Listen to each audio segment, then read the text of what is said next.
Good afternoon, everyone, and welcome to Mensimah's Roundtable.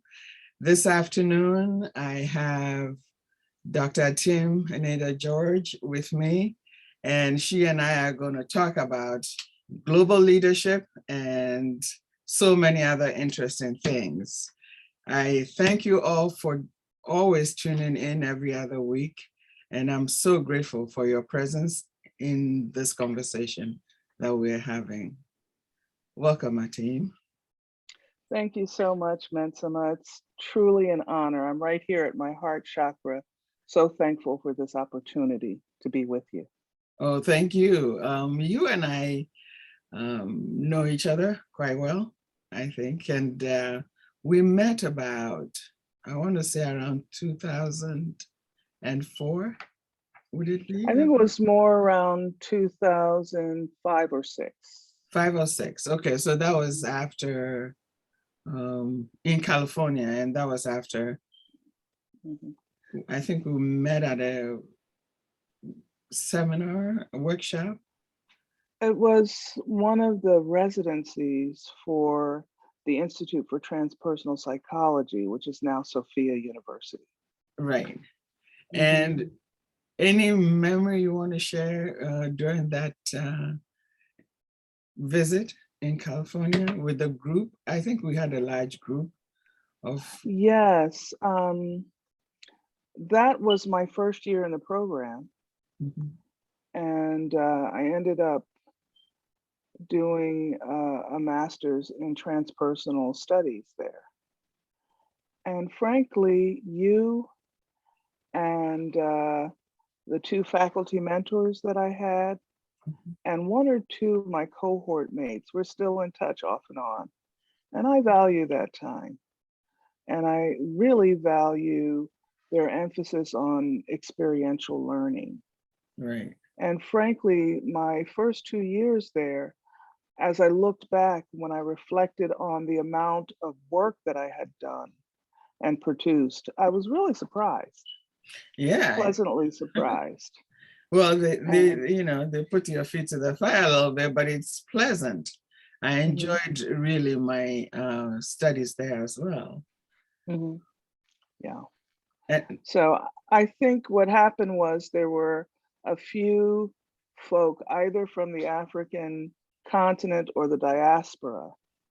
And at the time, as a diasporan, I was living in West Africa.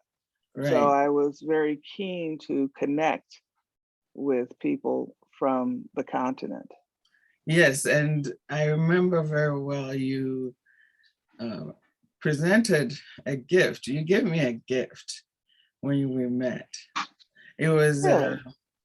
a pink and black outfit with a head. Really? Yes.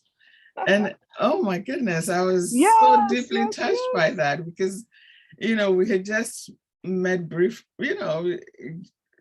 a few days before that, I think. And you presented this gift to me, and I'm still feeling, very emotional about it because I was like, oh my God, what did I do to deserve that? So, frankly, Mensimah, it was your bearing as an African queen. And it was my acknowledgement of that strong vibration, the pride, the grace, the energy. Your energy signature said it all, the compassion. And so I just knew, this is a sister that I want to honor. And I'm glad that our friendship has been renewed. Yes, and you are a sister that I have always, held close to my heart, even when during the periods that we didn't connect, directly, but we always pick up from where we left off, which, I love very much. Now, you mentioned the continent, right? The motherland, and you've been to Nigeria, working there as a diplomat. Could you share an experience you had that stands out to you? Well, actually, I would start with my first experience on the African continent, and that was as a student in East Africa. I, along with a small cohort of American undergraduates went to a program that essentially was organized by the American Institute for Foreign Studies, which is actually based in Connecticut.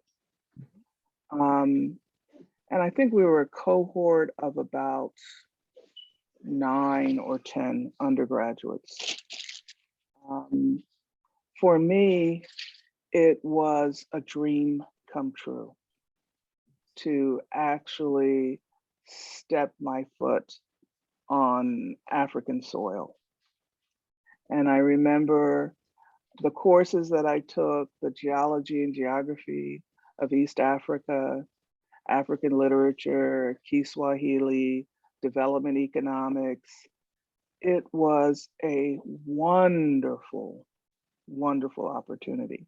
Now, the students had to wrest control of the program from the organizers because the individual they selected to lead the program was rather inept. And we knew how much money we had to pay to participate in the program. So you couldn't come at us with saying there are no resources, because it was a rather expensive proposition at the time. Right. But I think one, for me, of the most powerful set of experiences was that I was introduced to one of the librarians at the University of Nairobi. Philip was his name. And he kept giving me books. And it just so happened that the novels that he gave me, the authors were teaching at the university. So Ngugi wa Thiong'o was the chair of the Faculty of Literature. Okot Bitek from Uganda was teaching there. And I said to him, how could you understand a Black woman like that? His Song of Lawino. And he said, that's my mother's story. David Rubadiri from Malawi was there. And I said, I didn't like no bride price. The female protagonist never spoke for herself. And in the last few pages, you introduced a coup. And he said, forget about that book. I'd forgotten about it. But it was really exciting. I remember Ngugi wa Thiong'o encouraging people to write in indigenous languages and taking theater up country. It was really exciting. That is, one of the things that I think started my journey in knowing what the continent brings to our lives, right? All the various, I want to say, not only wisdom, but also the languages and the traditions, that permeate every corner of the continent. I started, I think my very first job ever was in the research library on African affairs, right out of high school, before I went to college. That was my very first job. And I realized that I could read anything that I mean, oh my God, my brain opened up. Here's why. In high school, boarding school, British setup, we weren't even taught about Pan-Africanism and all the various things going on the continent, right?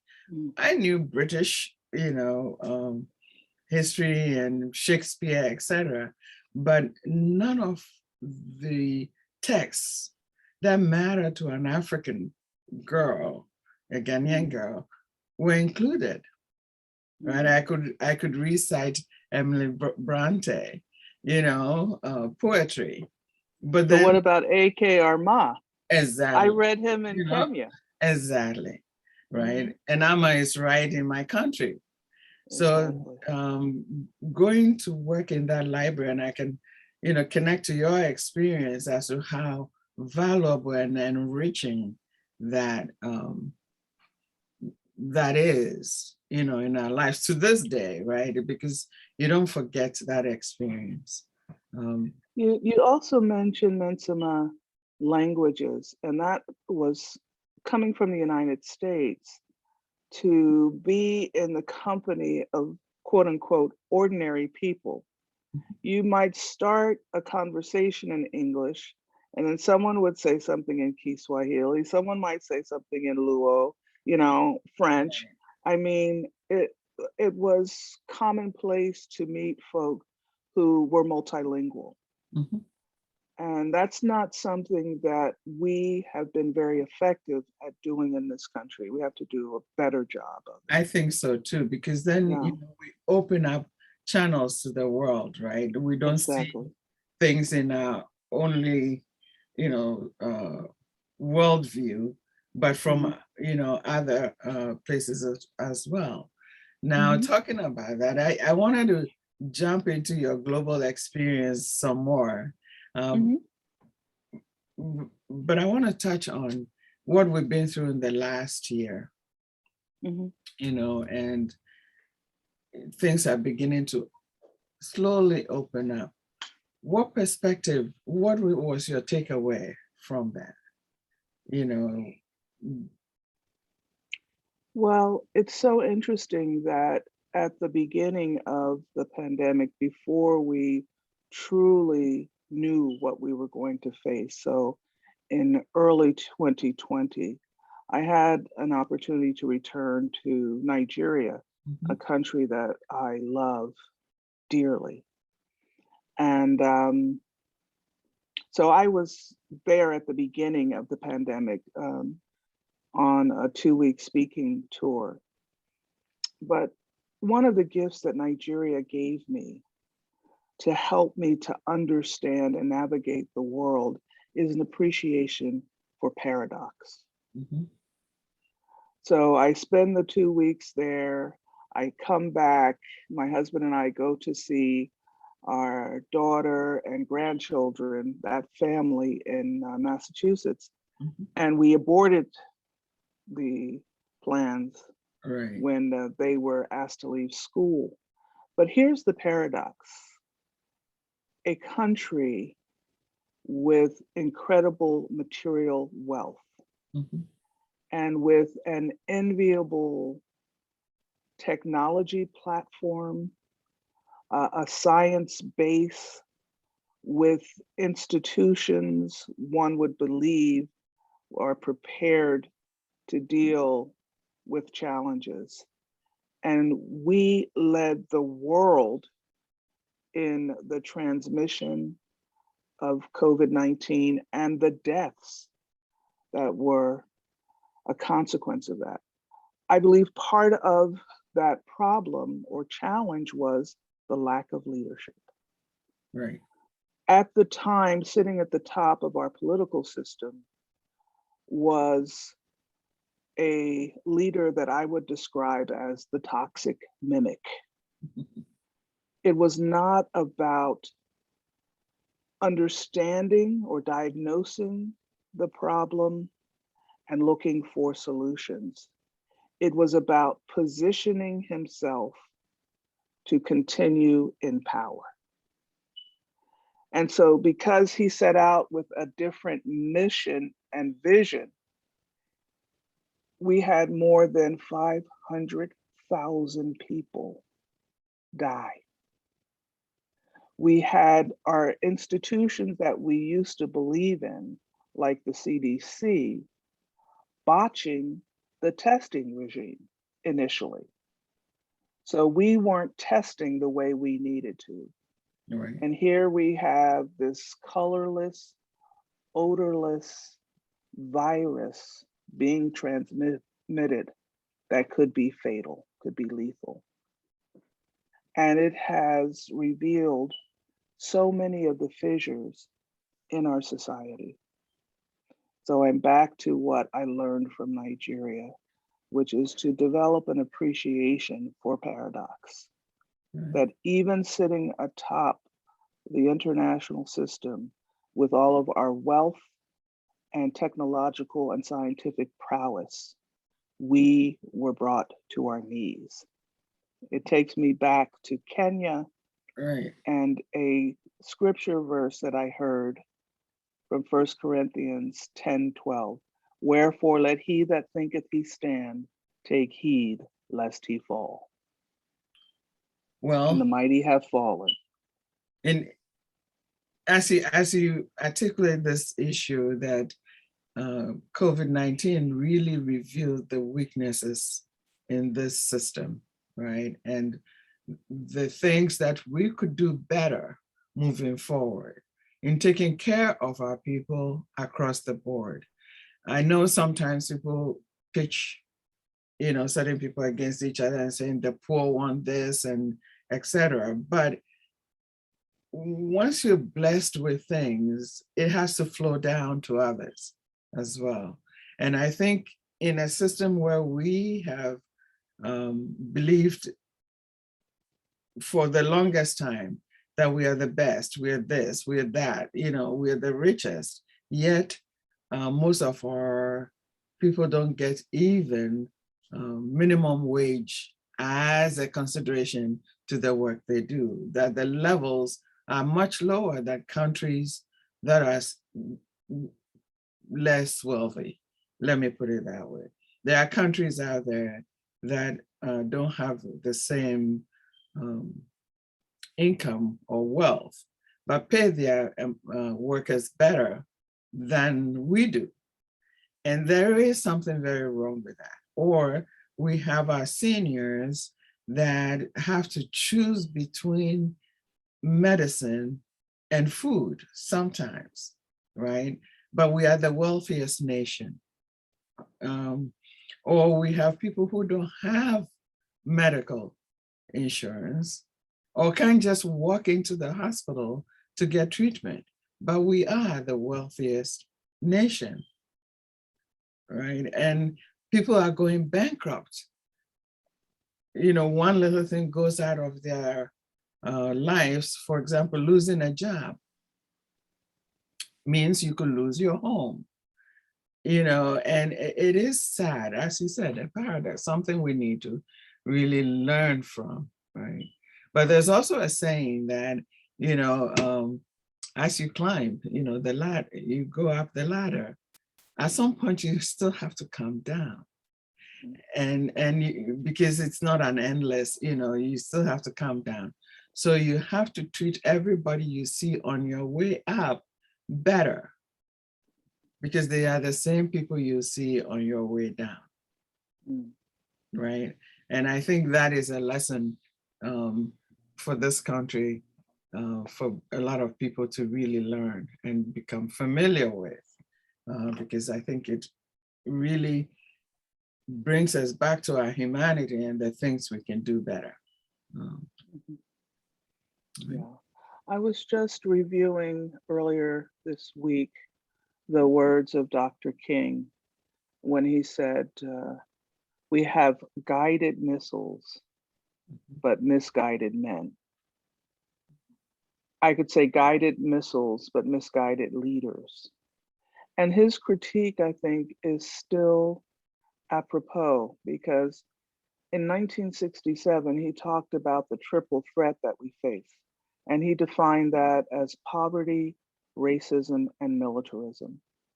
So when, for example, President Biden said to the American people, we spent $300 million a day for 20 years in Afghanistan. What do the Afghans have to show for it? What do we have to show for it? $300 million a day for 20 years. Yes. It's hard to imagine, and But our yet it is schools are true. falling apart, right? And this is, again, the paradox, because I would be weaving in and out of the society. Right. And I could see, for example, as I navigated the metro system in Washington, D.C., how many of the escalators failed to work. And yet we are pouring millions and billions into war enterprises in the Middle East and Southwest Asia. I mean, these are the things that concern me then and concern me now. That there was a time when I thought there was more hope associated with the United States. And now we're seen as the behemoth in the room, Right. and seem to be subject to that old adage of the law of the instrument. You know, if the only tool in your toolkit that you're using is the hammer, then every problem begins to look like a nail. We have so many tools that we don't use, that we could use to make the world a better place.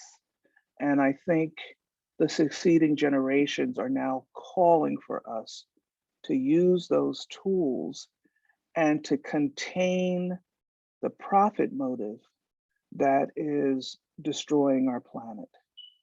I agree with you completely. I think the younger generation would be challenging us, moving forward in order to rethink our approach to the future. We can talk about the weather, we can talk about politics, we can talk about education and even work, careers as we know it. They're not going to do things the way we were taught to do them. It doesn't work anymore. The infrastructure of all these things are changing, right? And one of the things I noticed you do very well as a global leader, and you also are an executive director of the Global Center for Creative Leaders. And you pair up the youth with for mentoring, etc. What makes you do that work? I think for years that's really been my passion. I always tell young people, follow your passion and it will lead to your purpose. And as someone who earlier in life was defined as an at-risk youth, I recognize the capability and the creativity in our young people. And it's just about helping to build their capacity. I think it was last year I did a presentation at the International Leadership Association's conference, and I talked about reciprocal mentoring and capacity building. And I started with the story of my grandson, who at age 5 asked me, Nana, explain the workings of this device. It was an analog clock. Now he's used to digital devices, right? And so I Right. explained it to him. And then I said, in turn, he's teaching me how to use certain features on my tablet. Right. And together we're studying a video production software that we both have an interest in. And so I talked about the importance of that intergenerational collaboration. And then I looked, for example, at Greta Thunberg, who as a teenager took her very considerable skills and assessed what was happening in the climate crisis. And she not only inspired members of her generational cohort, but she also influenced baby boomers like Jane Fonda, who was doing those throwback, I think it was Throwback Fridays on Capitol Hill before the pandemic started, to protest the US government's inept response to the climate crisis. But there was even more. The students from the shooting in Parkland, Florida, made common cause with young people around the country, putting together the March for Our Lives. And we found that Oprah Winfrey invested $500,000 in that, as did George Clooney and his wife, also gave $500,000. So you had millennials and baby boomers, Gen Xers, all supporting Gen Zers. Right. And that's what we're going to need, is to work intergenerationally, share our skills, our resources, our knowledge, our critiques, and not only analyze, but then synthesize solutions. So, for example, the Sunrise movement of young people is being mentored by the Sierra Club. And I think That's these excellent. kinds of things happening in civil society bode well for the changes we know we need on our planet. Well, as you say that, then that tells me that is where our hope lies, right? That the older generation and organizations are interacting with the newer coalitions to make things happen. But we can't proceed in the same old way that we've been. You know, that would break the system, I think. Now, would you share some of your experience as a diplomat and a foreign service officer for those who are? Sure. You know, I think it was when I was around 15 that I decided I wanted to become a diplomat. And so I found myself, whenever I was in a career development context, drifting towards information on, I shouldn't say drifting towards, focusing in on information about the Foreign Service. And finally, I took the Foreign Service written exam. I'll never forget it. It was a dark, damp basement of the post office in Yonkers, New York, where I took the exam. And at the time, I wanted to join the US Information Service, or USIS. Right. But they had an additional section of the test for the State Department. So I figured I'll take it on a lark to keep my options open. Well, a couple of years later, the State Department reached out to me. It wasn't until 10 years after I had entered on duty that USIS reached out and said, well, you may be entitled to relief under the women's class action suit if you're not already a Foreign Service officer. But again, I was already an officer. I joined thinking I was going to spend most of my career in sub-Saharan Africa. But I spent the first half of my career in Latin America, trying to figure out, why am I not in Africa? But I'm really grateful for the opportunity. I served in Mexico twice. I had an opportunity to live and work in the Dominican Republic, in Nicaragua, in Costa Rica. I also served in South Africa, briefly in Ethiopia, and twice in Nigeria. Right. In addition to doing short assignments around the globe and also serving in Washington. But I would tell people, using the frame that Malcolm X gave us, there's the house and there's the field. Right. I'm sure enough field. We need good folk in the house, but I am not one that has the tolerance for the house, for the Washington bureaucracy. But I believe in my own practice, I endeavored to bring some humanity to the equation. I sought to solve problems that were brought to my attention. I sought to treat my host country colleagues and interlocutors with dignity and respect. I found that the more that I traveled, the more that I love our planet. And I found there were places where I was right at home. For example, there's an area of the Dominican Republic known as the Cibao. And there's a valley there. And I remember the first time I went into this area, I felt as though I had been there before. I felt very much at home and at peace. Yeah.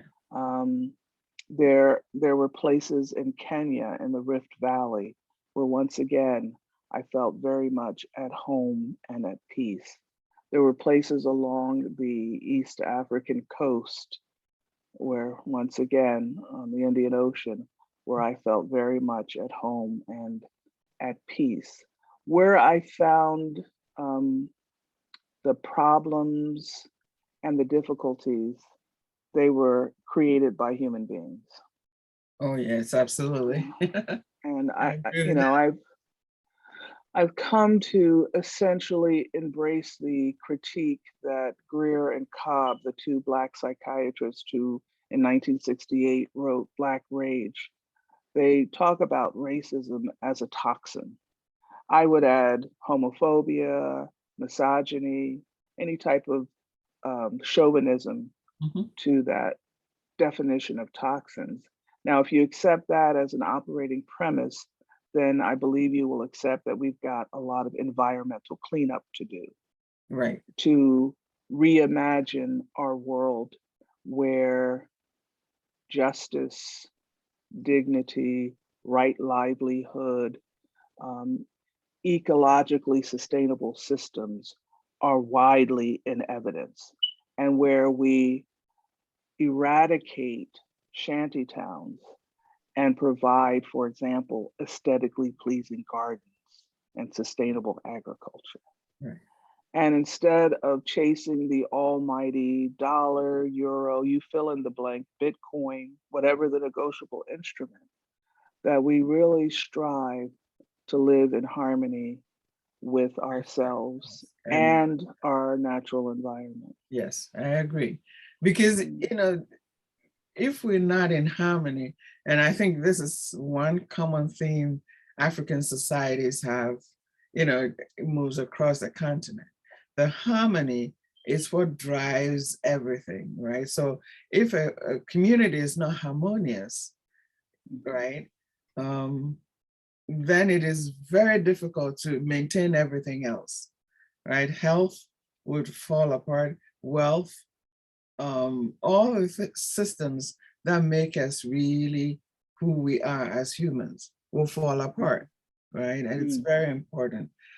As you are, I want to stay in Nigeria for a little bit, Okay. or even in Africa, because, with your travels and interactions, and as you talked about being in places where you felt like you've been there before, right? I had that same experience when I traveled on the west coast of Africa, from Ghana all the way to Nigeria and back. And, it was a road trip. Mm-hmm. And there was places we stopped. I had the same feeling. And then when I moved to Italy, I had that same feeling like when I went to the Forum in Rome. But there were several other places that I visited that, gave me that same feeling of being at home. And it's really beautiful to experience these types of things, because it gives us an insight as to being a soul on this planet and having been many places, if I should say that, in many different lifetimes, right? So I want to stay a little bit in Africa, because not many of my guests have been there. So I want to really shed a little light on, where we've been, or where I come from, and where you see as home as well. Women's stories. Now, women have a different role in the communities in Africa. And there are a lot of powerful stories, but there are also powerful role models and elders that we look up to really shape our lives. They lead the communities. They are the leaders in conflict resolution, in different tribal communities, etc. What are your views on that? Something you can share with others that I think will help them. Um, One incorporate this. one very powerful leader and story that I would share is the late Jadesola Akonde. She was an attorney in Nigeria. And I can remember, I believe it was in 2003, we had invited her to be one of the panelists at a program we were doing as part of our observance of Women's History Month. And when she came, she said, I was late because I've just come back from the market where I was explaining the contours of the ballot for the upcoming presidential election with market women. Mhm. That's the kind of leadership that you're talking about. Yeah. I can recall that she was one of the conveners of the women who led a protest march in Lagos. Um, there was a flight in December, I think it was also 2003. It crashed at the Port Harcourt International Airport. And with the exception of one woman, an evangelist, all souls on board were lost. What's that? But the harm didn't stop there. The international airport did not have a working system to douse the flames. There wasn't water available at an international airport. And in addition to that, children were coming home for the festive season, Christmas holidays. And several children from the Loyola Jesuit Academy outside of Abuja were on that flight and lost their lives. There was one family that lost all three of their children. So this was a deeply wounding experience for the country. And Jadesola Akonde was one of the women who used her convening power to bring women together, to march, to bring public opinion together, to call for change in that sector. Unfortunately, the government, then led by Obasanjo, while they had been issued a permit, decided that it was too risky to have these women out there marching, and the security forces dealt with them. I thought then that was going to be a tipping point in Nigeria. And on a level, it was, because people were no longer content. They were never content, but they would sit in silence. That takes me to the first time I ever met Jadesola Akonde. I was on an orientation trip, early 1990 or 1991, and I visited Lagos. And she was the head of the Nigerian League of Women Voters. And we had given them a grant. And I was rather critical of the government. I said, you know, this IBB and creating these two parties and all of that. And she looked at me in her wisdom and her practicality, and she said, wherever there is a wedge for the democratic dispensation, I'll find my way in there to create space on the spectrum. So she was taking a long-term view about building the capacity of Nigerians to critique the system and change it at the same time. She left us far, far too soon, but her legacy is intact, and her commitment to social justice and democratic governance is still intact. Another woman that I would mention, although she was born in Liberia, she naturalized as a Nigerian, is Chief Oprah Benson. And you think of any area, whether it's education, the non-governmental sector, business, fashion, you name it, she's involved in it. One of the things that she did was to field a group of women to serve as election observers. And I'm talking about mothers and market women and teachers, people drawn from our communities. Yes, exactly.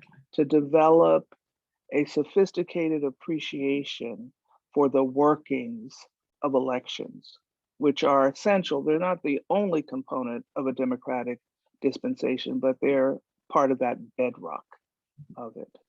You know, so I have a visitor even right now, Professor Stella Williams, not only a marine biologist, but an economist and agronomist.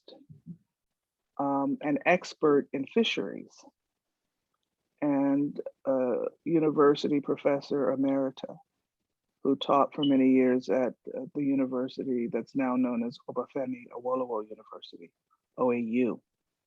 So the women are powerful. They stand in that leadership to cultivate the next generation. While she's not Nigerian, I remember meeting Graça Michel a couple of years ago. And when she addressed the small audience in Washington, D.C., she said, in a few years, you're not going to see me because my business right now is grooming, empowering the next generation of women leaders. And she went on to say that she had used her convening power to bring women farmers, and we know that most of the farmers in Africa are women, and bankers together to forge partnerships, because what we need is capital, access to capital. Right. And those were the kinds of things that she was doing. So this is happening all over the continent. And it's happening all over the planet. I guess I would wrap up by commending the Indian government because they have a public diplomacy initiative called the Barefoot College.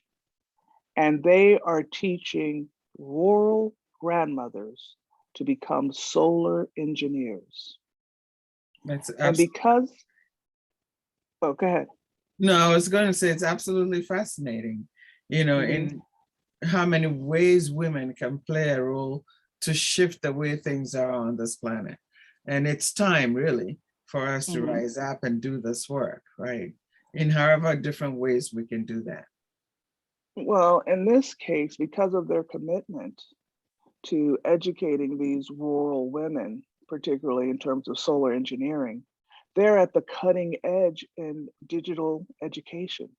As many of these women don't read in the conventional sense, Right. but they can certainly learn. And so they've got so many digital assets, it's incredible. We visited one of their learning centers in Zimbabwe, and they're doing miraculous work because they get the buy-in of the entire community. And they have a system that is, how do I say it? It's sustainable. It's a way in which we can provide power to rural communities and to empower families. And they focus on rural grandmothers because they say grandmothers stay in those communities. And so Well, they want to make sure those right, assets are there. right. And grandmothers are, I mean, in most indigenous systems, grandmothers are the ones that are driving everything, wisdom, knowledge, teaching, and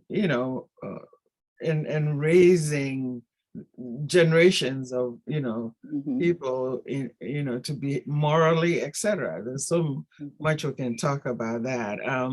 I wish we, time is kind of ticking fast, and I have a few things I want to ask you. So the first thing is your publication, Respect Making Your Mess Your Message. Can you enlighten us a little bit about it? Sure. I'm hoping that it'll be published soon, but I had the rare opportunity to serve as a postdoctoral fellow at the Center for Black Studies Research at the University of California at Santa Barbara. And I proposed a research project that I entitled Black Mothers Matter. And I proposed looking at the cold case of a woman I called Jean, which was a pseudonym.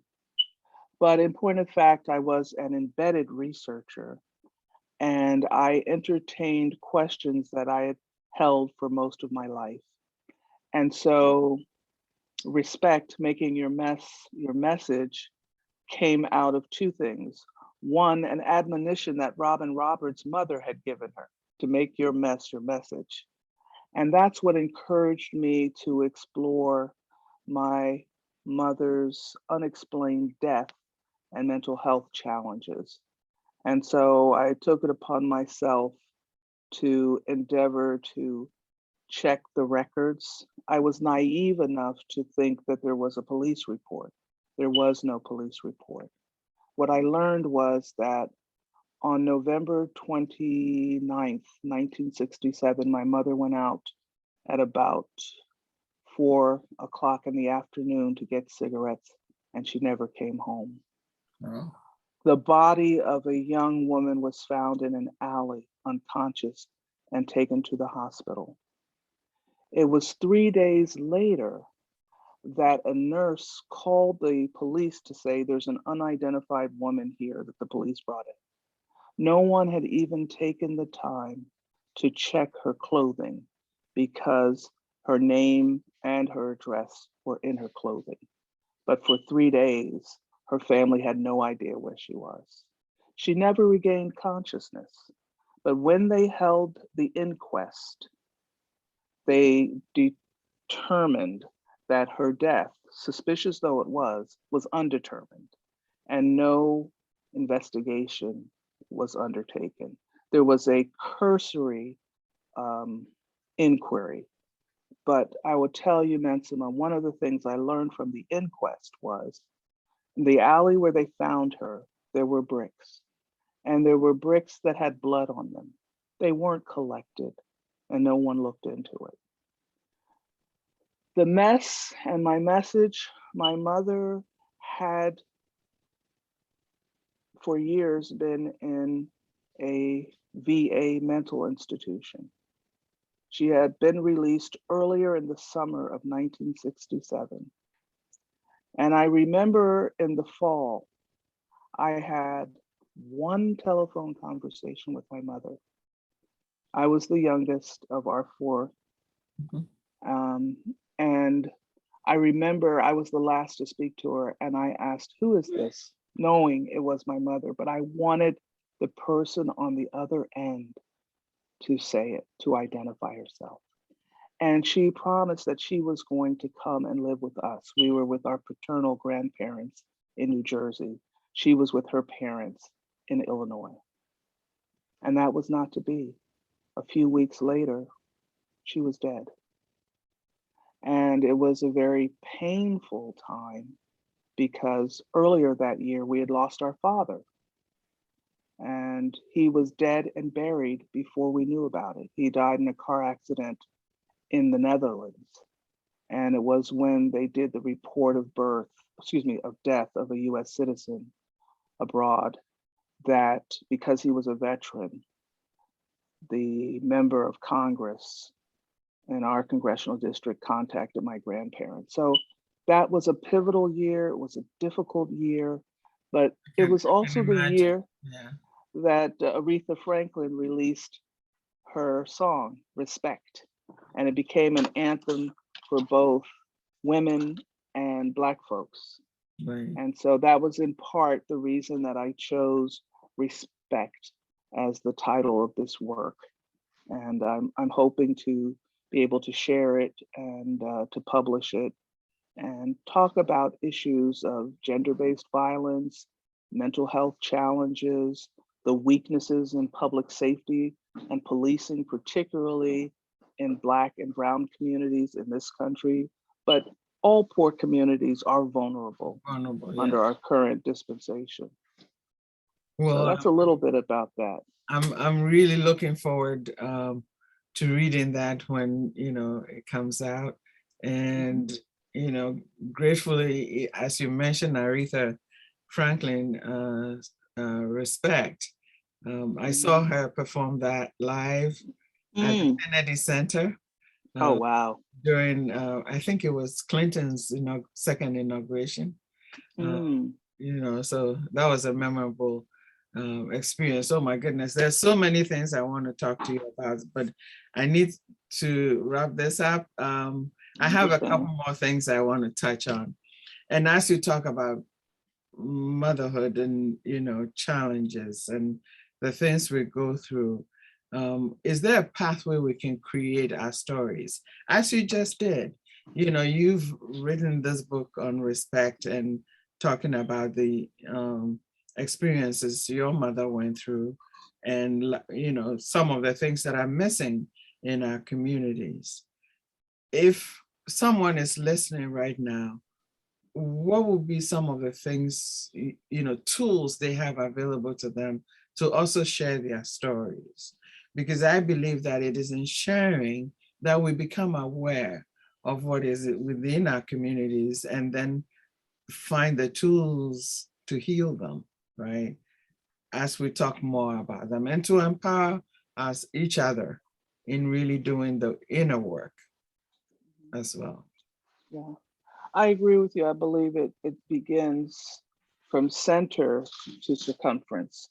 Mhm. So it is the inner work that we need to do. And the very first thing, as simple as it sounds, is to stay in touch with your breath and to remember to breathe and do the breath work, particularly because of the level of complex problems people, women, families are confronting. You need to be able to stay in touch with your breath, do those breathing exercises. And then I would say that leads into the inner discipline, you know, having a vision. We're back to this whole thing of follow your passion, it will lead to your purpose. So, what is the vision that you've set for yourself? And how much do you invest in that vision? Instead of worrying, do you take the time to really sit with what it is that you want? Have you taken the time to write your ideal scene? Do you look at it on a regular basis of what it is that you want to manifest in your life? These are really very important tools, and they don't cost a dime. Thing. These are the things that you can do for yourself. Open a gratitude journal. Write down 5 things each day that you're thankful for. And especially when you're going through the rough times, you know, it just might be that you're thankful for the roof over your head. You're thankful that you were able to meet that financial obligation. You're thankful for safe transportation, even the basics, because what we focus on expands in our world. And we'd rather focus on the positive, the empowering. Um, and then I would say find joy in the little things. You know, I have a very close relationship with my grandchildren. And, you know, I'm working to build their vocabularies, to build their curiosity, to expose them to new and different things, to help them to develop a mindset that doesn't judge or condemn, that questions and seeks to understand. So, particularly for those who are parents, I would say that's a very important thing because, for example, for me, one of my ministries to my family and friends is the foot massage. Right. And I take it back to my grandmother. Whenever my grandmother combed my hair, she was always so gentle. And years later, decades later, I remember her gentle touch. So in the last couple of years, I've started doing foot massages to provide that gentle touch. And my grandchildren, all of them, all 4 of them, love them. And Right. my friends and family do too.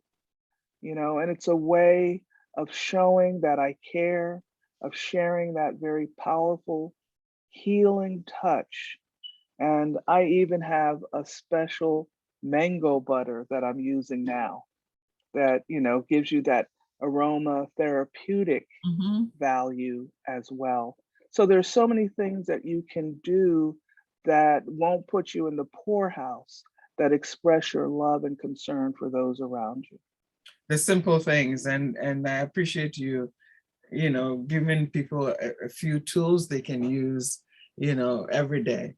I like, you know, the breath as a mantra, just in and out is a mantra, Mhm. it's a prayer because you connect deeply, right? But Mhm. also doing the simplest things of, you know, just having tea even with folks, or touching, or ways to connect deeply with one another is, doesn't cost anything. It's just coming from the heart. And the Exactly. heart, as it magnifies, also brings in wonderful things in return, right? This is a very deep conversation, and I wish we could go on for a little bit longer, but I want to ask you to close, who is a woman of power and grace? You would ask me to identify someone that I consider a woman of power and grace? Or the attributes, or, Well, almost immediately, Aurelia Erskine Brazil came to mind. She's the subject of my doctoral dissertation. And I saw her as a generative leader, and the qualities and characteristics that came through in the research identify potentiating leadership, leaders who build other leaders, pro-social behavior, behavior that promotes friendship, cohesion, community, strategic vision, having a direction on where you want to go, a commitment to fair play, hearing everyone out before you take a decision or pursue a direction, a concern for the welfare of succeeding generations. These were all qualities and characteristics that I found in full measure. I also found an alchemical quality to her leadership. And by that I mean, she took the lead of difficult circumstances and turned it into gold. For example, when she was our ambassador to Kenya in the early 1990s, when the cartoonists were critical of her, she literally took some of these cartoons, framed them, and hung them in her office to let those cartoonists know that she appreciated their critique of her diplomatic practice. And so she's a woman of power and grace. And actually, we have something that's called Ree's Rules. And part of what she says is about how you treat other people with that dignity and respect, regardless of their station or yours.